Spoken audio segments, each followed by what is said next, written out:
When Sarah Chen walks into Boston's most exclusive bridal boutique, she knows her future mother-in-law, Victoria Hamilton, will find fault with everything. But beneath Victoria's cruel jabs at Sarah's simple taste and modest background lies a secret that could shake Boston's elite society to its core. As the wedding day approaches, an old photograph surfaces, threatening to unravel decades of carefully constructed lies and unite two families in ways no one could have imagined. Sarah Chen stood in front of the floor-length mirror at Elegance Bridal Boutique, her heart sinking as her future mother-in-law, Victoria Hamilton, circled her like a hawk eyeing its prey. The designer wedding dress Sarah wore was beautiful but simple, exactly what she wanted for her wedding to Victoria's son, Michael. "Darling, you can't possibly wear that," Victoria declared, her voice dripping with disdain. "It looks like something off the rack from a department store. What did it cost? A few $100s?" Sarah's cheeks burned as the boutique attendant shifted uncomfortably nearby. The dress had actually cost $3,000, a significant portion of her savings. But to Victoria Hamilton, anything less than 5 figures might as well have come from a thrift store. "I like this one, Victoria," Sarah said quietly, smoothing the silk fabric with trembling hands. "It's elegant and..." "Elegant?" Victoria laughed, the sound echoing through the upscale boutique. "Oh, sweetie, you simply don't understand our world yet, do you? The Hamiltons have a certain image to maintain. We can't have you walking down the aisle looking like, well..." She gestured vaguely at Sarah's reflection. Sarah caught the boutique attendant's pitying glance and felt her stomach twist. She'd been enduring these little jabs for months, ever since Michael had announced their engagement to his family. Victoria had made it clear from day one that she considered Sarah beneath them.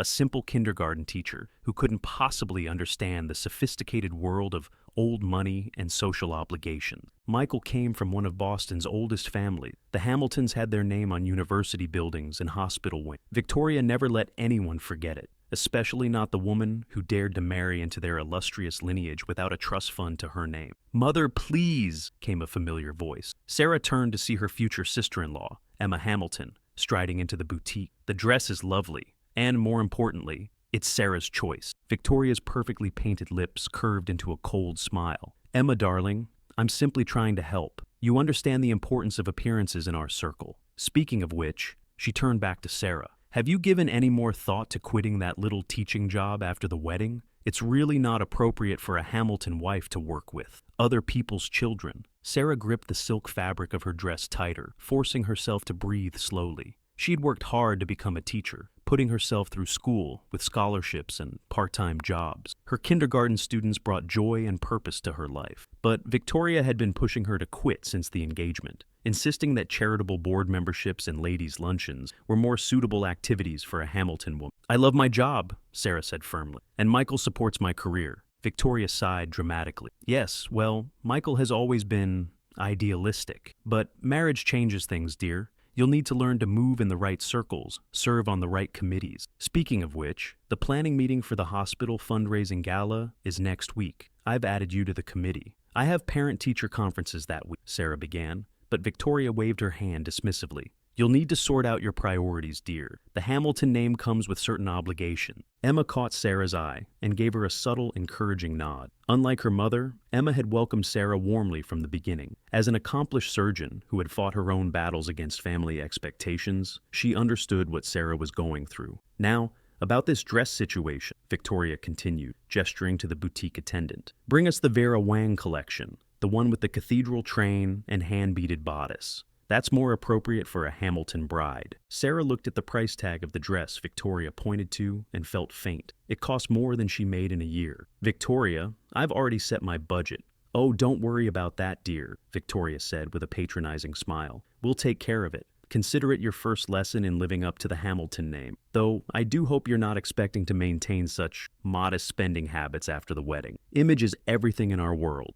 The boutique attendant hurried off to fetch the dress while Sarah fought back tears. She loved Michael deeply, his kind heart, his brilliant mind, his unwavering support of her dream. But his mother seemed determined to remake Sarah into someone unrecognizable. Later that evening, Sarah sat in her small apartment, nursing a cup of tea and trying to process the day's events. Her phone buzzed with a text from Michael. "How did dress shopping go with Mom?" Sarah stared at the message, unsure how to respond. Michael tried his best to run interference between her and Victoria, but he couldn't be there all the time. And lately, Victoria's campaign to improve Sarah had intensified. replied. The wedding was 3 months away, and the guest list read like a who's who of Boston society. Victoria had insisted on inviting hundreds of their closest family friends, CEOs, politicians, philanthropists, people Sarah had never met, but who Victoria deemed essential to maintaining the Hamilton social standing. A knock at her door startled Sarah from her thoughts. She opened it to find Emma standing there with a bottle of wine and sympathy in her eyes. "Thought you might need this after today,"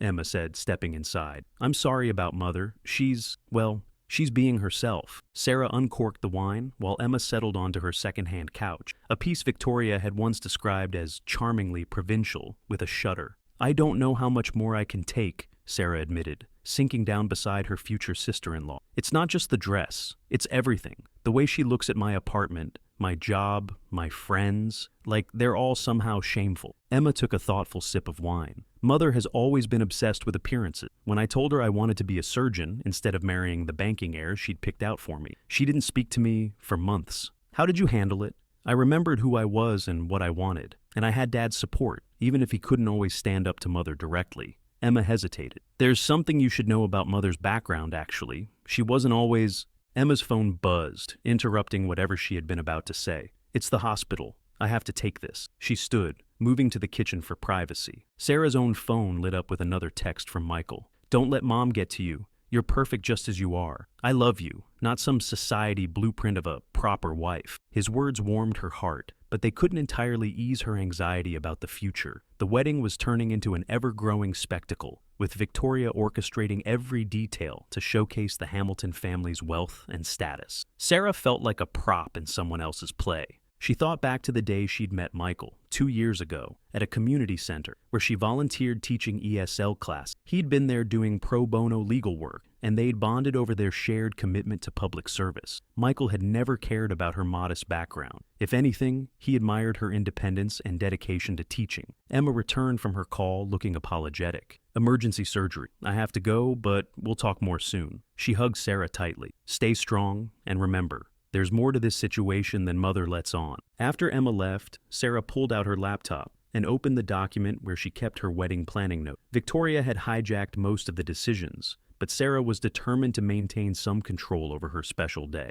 As she scrolled through the endless lists and schedules, an email notification popped up. It was from her grandmother in Singapore, responding to the wedding invitation. Sarah had been raised by her grandmother after her parents died in a car accident when she was young. They'd never had much money, but her grandmother had taught her the values of education, hard work, and dignity. "My dearest Sarah," the email began, "I'm so proud of the woman you've become. Your parents would be too. About the wedding, there's something important we need to discuss. Can we video chat tomorrow?" Sarah's cursor hovered over the reply button as she wondered what her grandmother wanted to discuss. She'd been saving up to fly her grandmother in for the wedding, though Victoria had huffed about the complications of incorporating ethnic elements into the ceremony. The next few days passed in a blur of wedding preparations and work. Sarah threw herself into teaching, finding peace in her classroom where designer labels and social connections meant nothing. Her students' pure joy in learning reminded her of what really mattered in life. But reality crashed back in at the wedding planning meeting. Victoria had insisted on hiring Boston's most exclusive wedding planner, a woman who seemed to share Victoria's horror at Sarah's simple taste. "The place cards should be hand calligraphed," Victoria was saying now, as they sat in the planner's office. "And we'll need to completely redo the seating chart. We can't have the governor seated anywhere near Sarah's teaching colleague." Sarah gritted her teeth. "My friends are just as important to me as your society connections." "Oh, darling," Victoria laughed. "You'll learn. In our world, who you know matters more than anything. Speaking of which, I've arranged for you to meet with my personal stylist next week. We simply must do something about your presentation before the engagement party." The engagement party. Sarah had almost forgotten about the lavish event Victoria had planned at the Hamilton estate. 300 guests, a 12-piece orchestra, and a dress code that would require Sarah to spend another month's salary on a suitable outfit. That evening, as Sarah prepared for her video call with her grandmother, she felt the weight of Victoria's constant criticism crushing her spirit. She loved Michael, but was she ready for a lifetime of being judged and found wanting by his mother? Her grandmother's familiar face appeared on screen, her wise eyes crinkling with concern. "Sarah, my dear, you look troubled." Sarah found herself pouring out everything: Victoria's controlling behavior, the escalating wedding costs, the pressure to give up teaching, the constant reminders of her inadequate background. Her grandmother listened patiently, then said, "Perhaps it's time I told you something about your mother and about our family." Before her grandmother could continue, Sarah's doorbell rang. Through the peephole, she saw Michael standing there, looking worried. "I'm sorry, Popo," Sarah said to her grandmother. "Can we continue this tomorrow? Michael's here." Her grandmother nodded knowingly. "Of course. But Sarah, remember, appearances can be deceiving. Sometimes the ones who boast the loudest about their status are the ones most insecure about their own past." Sarah opened the door to find Michael holding takeout from their favorite Chinese restaurant, a place Victoria had once referred to as quaint while declining to step inside. "I thought you could use some comfort food," he said, kissing her cheek. "Emma told me about the dress shopping disaster." They settled on Sarah's small balcony, sharing dumplings and noodles as the summer evening settled over Boston. Michael looked troubled as he picked at his food. "I had another argument with Mom today," he admitted. "She's trying to get me to take a position at Uncle Richard's law firm instead of continuing my public interest work." Sarah's heart sank. Michael's passion for social justice law was one of the things that had drawn her to him. "What did you tell her?" "That I'm not interested in corporate law, no matter how prestigious the firm is." He sighed. "She said I need to grow up and think about providing a suitable lifestyle for my future wife." "Michael, I know you don't," he said firmly. "That's one of the things I love about you. You're real, Sarah. Not like the society women Mom's always trying to set me up with." Sarah pushed her noodles around with her chopsticks. "Sometimes I wonder if this is fair to you. The constant tension with your mother." "Hey," Michael took her hand. "You're worth it. Mom will come around eventually." But the next day brought fresh challenges. Victoria had scheduled an appointment at Boston's most exclusive salon for a complete bridal makeover. "We need to do something about this ethnic hair," the stylist said, running her fingers through Sarah's straight black locks. "Perhaps extensions, and we should discuss skin treatments to brighten your complexion." Sarah caught her own reflection in the mirror, her mother's eyes staring back at her, features that connected her to generations of strong Asian women. "My hair is fine as it is." Victoria clicked her tongue. "Darling, you're going to be a Hamilton. You need to look the part." "And what part is that exactly?" Sarah finally snapped, years of suppressed frustration bubbling to the surface. "The part where I pretend to be someone I'm not? Where I give up everything that makes me who I am?" The salon fell silent. Victoria's face reddened. "I am trying to help you," she hissed. "You have no idea what it takes to maintain a position in society. The scrutiny, the expectations. No, you have no idea what it takes to build a life on your own merit," Sarah retorted. "To work for everything you have instead of having it handed to you." Victoria's perfectly composed facade cracked for just a moment, something flashing in her eyes that looked almost like fear. But she quickly recovered, gathering her designer handbag. "Well," she said icily, "I can see this was a waste of time. I'll leave you to your choices." That evening, Sarah finally managed to reconnect with her grandmother on video chat. The older woman's face was serious as she began to speak. "Sarah, what I'm about to tell you, it may change everything. Your mother,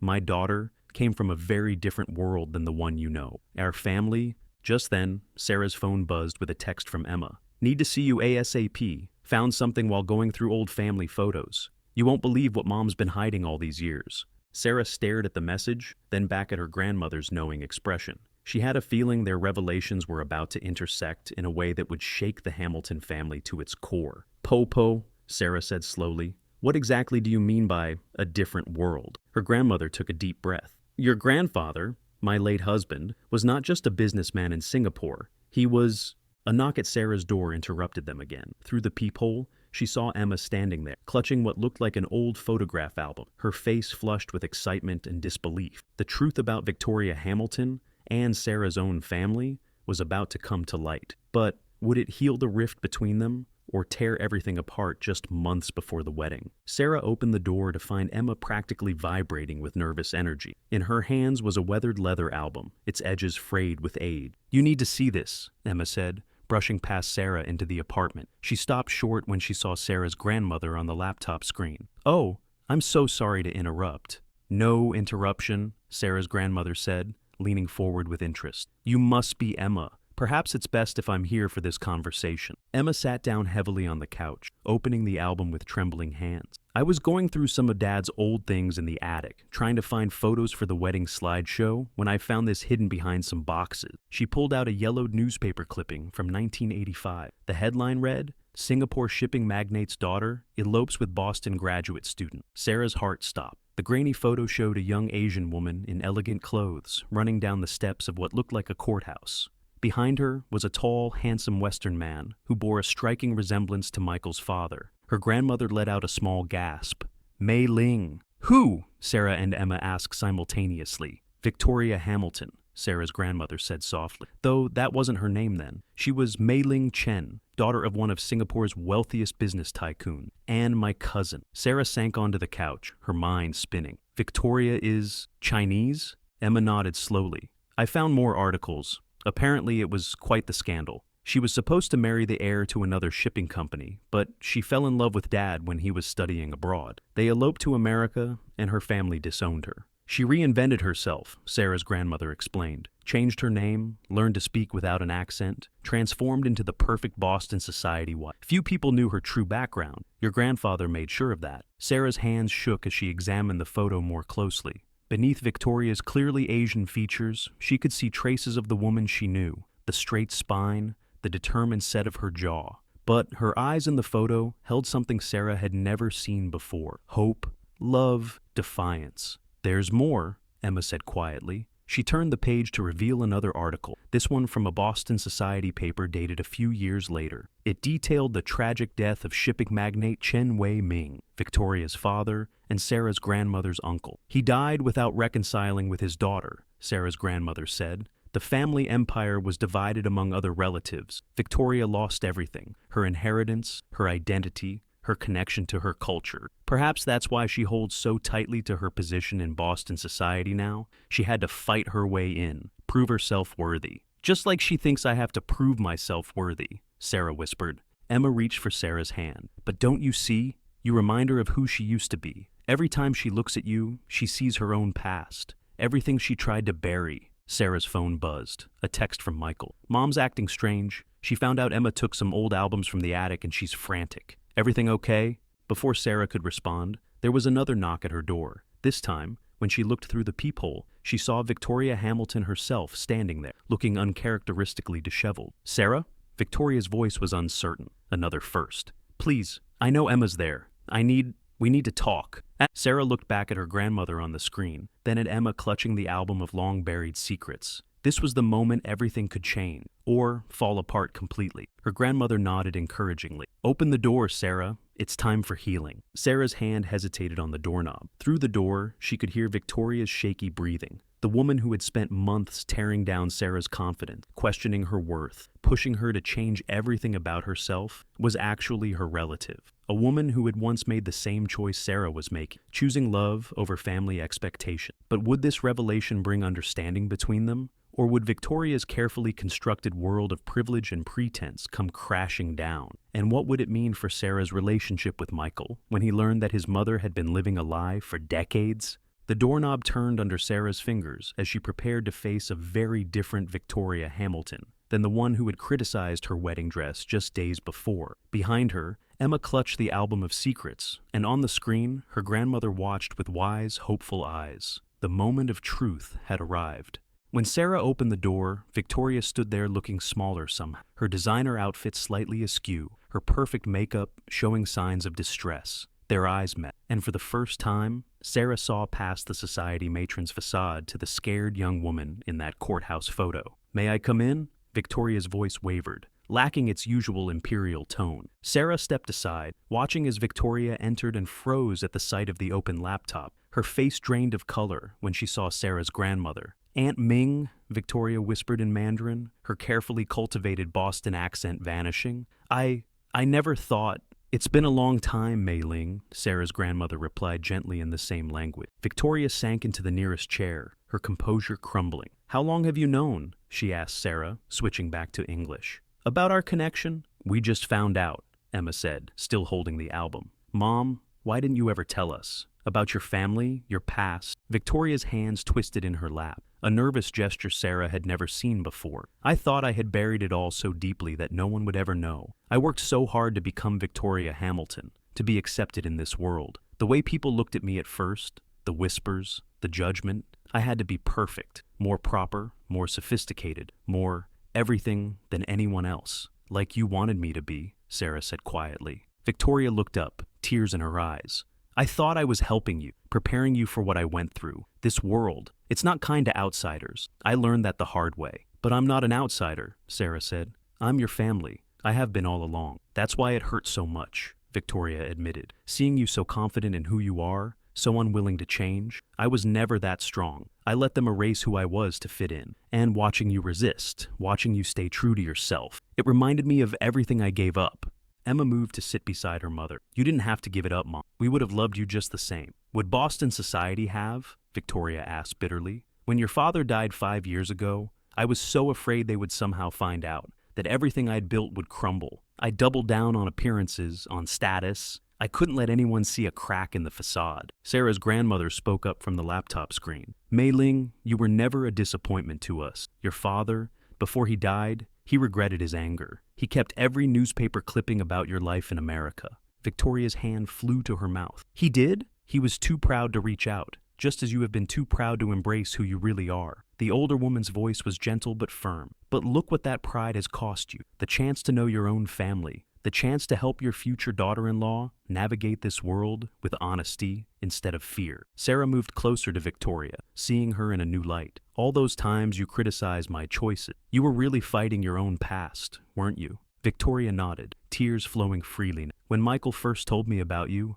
I was terrified. Not because you weren't good enough, but because you were everything I had tried to leave behind. Strong, proud of your heritage, unwilling to compromise who you are for society's approval. The very qualities you once had, Sarah's grandmother added. The qualities that gave you the courage to choose love over duty. Emma squeezed her mother's hand. Mom, it's not too late. We can merge both worlds. Sarah's wedding, it could be a celebration of everything you are, everything we all are. Victoria looked uncertain. But the guests, the society pages, let them talk, Sarah said firmly. You taught me that image is everything in your world. Maybe it's time to show them a different image, one of family, truth, and acceptance. Just then, there was another knock at the door. Sarah's heart skipped a beat, knowing it had to be Michael. He deserved to know everything too. Victoria stood, smoothing her clothes with shaking hands. I've lived behind this mask for so long, I don't know if I can. You can, Sarah's grandmother said, and you won't have to do it alone this time. Sarah moved toward the door, but Victoria stopped her. Wait, before we tell Michael, there's something else you should know. About your mother, about why this connection between our families isn't just coincidence. Victoria took a deep breath, her composure visibly wavering. Your mother, Lynn, she was my best friend in Singapore. We grew up together, shared everything. When I fled to America, she was the only one who helped me. She kept my secrets, defended my choices to the family. Sarah's grandmother nodded slowly. Lynn and Mei Ling were inseparable as girls. When your mother later married and moved to America herself, it was partly because Mei Ling, Victoria, had paved the way. Sarah's mind reeled. You knew my mother? All this time, you knew? I didn't know you were her daughter at first, Victoria admitted. The name Chen is common, and I'd lost touch with Lynn years before her accident. When Michael first told me about you, I never made the connection. But then, at our first dinner together, you laughed, exactly like her. Victoria's hands trembled as she reached into her designer handbag, pulling out a small, worn photo. It showed 2 young women in university uniform, arms linked, laughing at the camera. Sarah recognized her mother immediately. She'd seen so few photos of her parents that each one was precious. That night, I went through my hidden box of memories and found this, Victoria continued. I knew then who you were, and it terrified me even more. Lynn, she had everything I'd given up. She embraced both worlds, success in America while keeping her identity, her culture. She never hid who she was. Then why didn't you tell me? Sarah asked, her voice breaking. Why spend months trying to change me when you had been her friend? Because I was ashamed, Victoria whispered. Lynn chose a harder path than I did, but she walked it with grace. She would have been so proud of you, of the woman you've become, while I've spent decades pretending to be someone else. How could I face you, knowing I'd betrayed everything your mother stood for? Another knock at the door, more insistent this time. Sarah? Mom? Is everything okay in there? Michael's voice carried through the wood. Emma stood. I'll let him in. He needs to hear this too. As Emma moved to the door, Victoria reached for Sarah's hand. Wait, please. Before Michael learns everything, can you forgive me? Not just for these past months, but for not telling you about your mother, for letting my fear and pride keep us apart when we should have been family all along? Sarah looked at the photo of her mother and Victoria in their youth, then at Victoria's tear-stained face. She saw the weight of decades of pretense, of running from oneself, of building walls so high they'd imprison the builder. The door opened, and Michael stepped in, stopping short at the scene before him. His always perfect mother in tears, Sarah holding an old photograph, Emma hovering protectively nearby, and a dignified elderly watching it all from a laptop screen. "What's going on?" he asked, his lawyer's instinct sensing the gravity of the moment. "Sarah?" Sarah squeezed Victoria's hand, seeing not the judgmental society matron of recent months, but the young woman who had once fled everything she knew for love, just as Sarah's own mother had done later, following in her friend's footsteps. "Michael," Sarah said softly, "your mother has quite a story to tell us. About family, identity, and the price of pride." Victoria straightened her shoulders, years of practiced poise warring with the emotion of the moment. As she prepared to reveal her true self to her son, Sarah's grandmother spoke up from the screen. "Perhaps," she said gently, "it's time for all of us to understand that the strongest family trees have roots in many soils, and that love grows best in the light of truth." Michael sat down, his eyes moving between his mother and his fiancée, sensing the shift in their dynamic, but not yet understanding its source. The album of old photos lay open on the coffee table, decades of hidden history waiting to be acknowledged. Victoria took a deep breath, looking at her son with unveiled love and fear. "Michael, darling, let me tell you about a young woman named Mei-Ling Chen and how she became Victoria Hamilton." As Victoria began her story, Michael's expression shifted from confusion to disbelief to understanding. Sarah watched his face carefully, seeing him piece together fragments of his childhood. His mother's mysterious phone calls in a language he didn't understand, her adamant refusal to discuss her past, the way she flinched when Asian families joined their social circle. "All those years," he said finally, his voice hoarse, "the etiquette lessons, the social coaching, the constant pressure to be perfect. You were trying to protect me from what you went through, weren't you?" Victoria nodded, tears flowing freely now. "When your father's family initially rejected me, it nearly broke us. We had to fight so hard for acceptance. I thought if I could make our family unassailable in society, if I could raise you to fit in perfectly, you'd never face that kind of prejudice. But Mom," Michael said gently, "you taught me to hide instead of stand up. All those pro bono cases I take, defending immigrants' rights, fighting discrimination, I was fighting for people like you, without even knowing it." Emma touched the album softly. "And all those times you pushed me towards suitable marriages instead of my career, you were trying to give me the security you lost when you chose love over duty." "I thought I was protecting you both," Victoria whispered. "Instead, I almost drove away the woman who brings our family full circle." She turned to Sarah. "Your mother would be so disappointed in how I've treated you." Sarah's grandmother spoke up from the laptop. "Lynn would understand, Mei-Ling. She knew the cost of choices better than anyone. But she would also tell you it's time to stop running." Michael moved to sit beside Sarah, taking her hand. "Tell me about Sarah's mother," he requested. "Tell me everything." Victoria's posture softened as she began to speak of her childhood friend. Stories poured out, secret adventures in Singapore's markets, shared dreams whispered in boarding school dormitories, tears and laughter, and promises to always be brave. "After I fled to America," Victoria continued, "Lynn wrote to me in secret. She understood my choices, even when our families didn't. Years later, when she married and moved to Boston herself, she found me. But I was already so deep into being Victoria Hamilton, I couldn't bear to acknowledge our connection publicly. We met in secret, just a few times. I have her letters," Sarah's grandmother added. "She wrote to me about those meetings, about how different her old friend had become. She worried for you, Mei-Ling." Victoria's hands twisted in her lap. "The last time I saw Lynn was a month before her accident. She begged me to stop pretending, to let my children know their heritage. She said," Victoria's voice broke, "she said our daughters might be friends someday, just as we had been. But I was too proud, too afraid. And then she was gone." Sarah felt tears rolling down her cheeks. "And now, here we are, your son and Lynn's daughter, bringing the families together again. The universe has a way of completing circles," Sarah's grandmother said wisely. "But now, we must decide how to move forward. The wedding will be a celebration of both families, both cultures," Michael said firmly. "No more hiding." Victoria looked uncertain. "But society can adapt," Emma interjected. "Times have changed, Mom. Boston's elite includes families from all backgrounds now. You don't have to hide anymore. And you don't have to be afraid," Sarah added softly. "We can honor both paths, yours and my mother's. The strength it took to leave everything behind and the courage to hold on to who you are. Victoria stood suddenly, moving to Sarah's window. The Boston skyline glittered beyond, the city that had been both her refuge and her prison. "There will be talk," she said quietly. "Questions? Some people may pull away when they learn the truth." "Let them," Michael said, standing to join his mother. "We'll build something better than their narrow world, together." Sarah's grandmother cleared her throat. "Mei Ling, there's one more thing you should know. About your father's last wishes." Victoria turned sharply from the window. "My father? But he disinherited me, cut me out completely." "That's what the family led you to believe," Sarah's grandmother said carefully. "But your father, he set up a trust before he died, in your original name. It's been gathering interest for decades." The room fell silent. Victoria gripped the windowsill for support. "What are you saying?" "The Chen family empire wasn't just divided among relatives," the elderly woman continued. "A significant portion was placed in trust for you and any future grandchildren. Your father may have been too proud to reach out,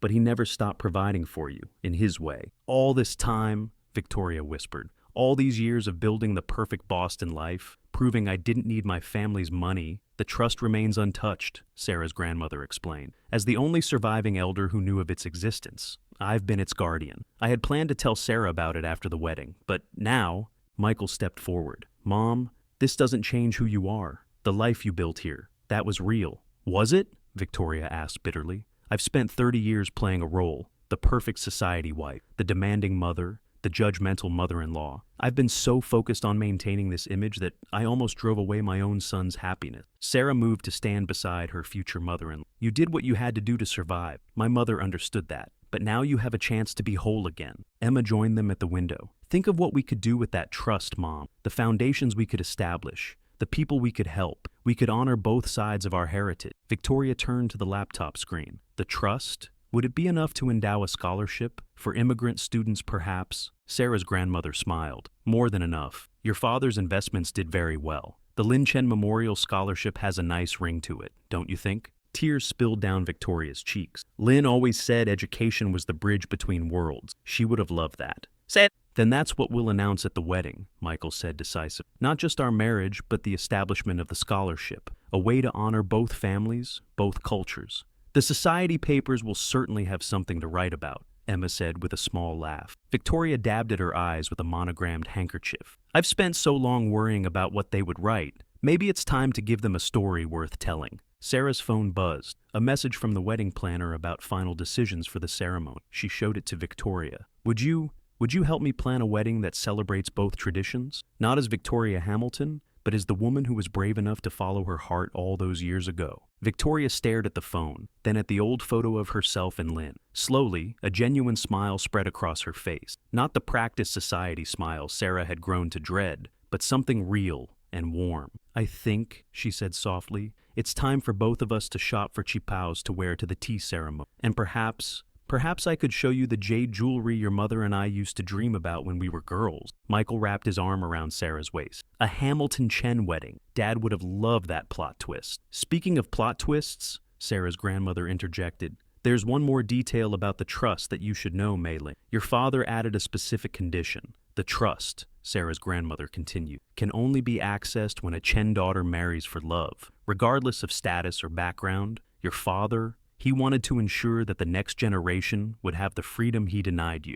Victoria sank into a chair, overwhelmed. "He set this up? For Sarah? For any Chen daughter who chose love over duty? It seems the universe had its own plans for bringing our families together." Sarah's grandmother smiled warmly. "Your father regretted his pride until his dying day. This was his way of making amends." Tears streamed down Victoria's face as decades of shame, pretense, and regret finally broke free. "All these months, I've been doing to Sarah exactly what was done to me, trying to force her to be someone she's not. And all along, she was the key to fulfilling my father's last wish." Sarah knelt beside her future mother-in-law, taking her hand. "Not just his wish, my mother's too. She wanted her daughter to be free to love without boundary, just like she did, just like you did." Michael and Emma exchanged glances, seeing their mother truly vulnerable for the first time. "So what happens now?" Emma asked softly. Victoria straightened her shoulders, squeezing Sarah's hands. Now we plan a wedding, not a society spectacle, but a true celebration of family, love, and heritage." She turned to Sarah with determination in her eyes. "Starting with that beautiful dress you chose,